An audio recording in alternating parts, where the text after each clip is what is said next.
کمک بشردوستانه حکومت جمهوری تاجیکستان به ضرردیدگان زمین‌لرزه شدید افغانستان که با دستور پیشوای ملت محترم امامعلی رحمان راه اندازی شد وارد این کشور شده از جانب مسئولین ولایت قندوز و دیگر مقامات مربوطه افغانستان صمیمانه استقبال یافت. آنها با اظهار سپاس و منتداری به راهبریت عالی جمهوری تاجیکستان تاکید نمودند که چنین کمک نشانه روشن همدردی، برادری و همسایگی نیک می باشد. امیدوار هستیم که به زودی ما بتانیم این کمک ها را با همکاری شما دولت تاجیکستان به ما آسیب دیدگان به شکل درست و شفافش برسانیم تا ای که آسیب دیدگان از این کمک ها مستفید شوند و از سایر کشورهای دنیا که با خلق افغانستان خصوصا با آسیب دیدگان ولایت کنر مثل دولت تاجیکستان همکاری کردن، از اونا هم سپاسگزاری کردن. کمک‌های بشردوستانه از قبیل مواد خوراکی، مواد ساختمانی، همه نمود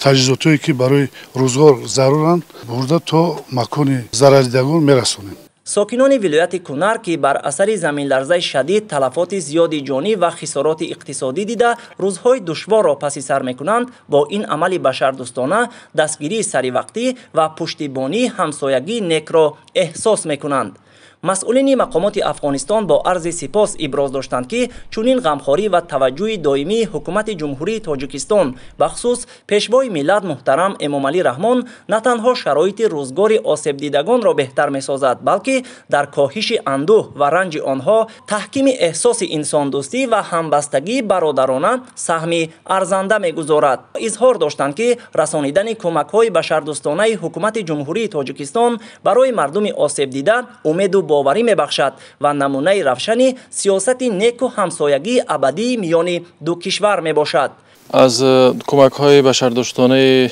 جمهوری تاجیکستان که از طرف رهبری جمهوری تاجیکستان به مردم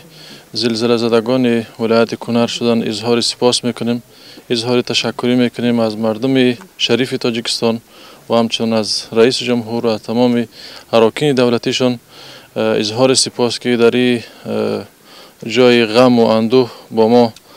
با مردم ما همکار شدن، همدست شدن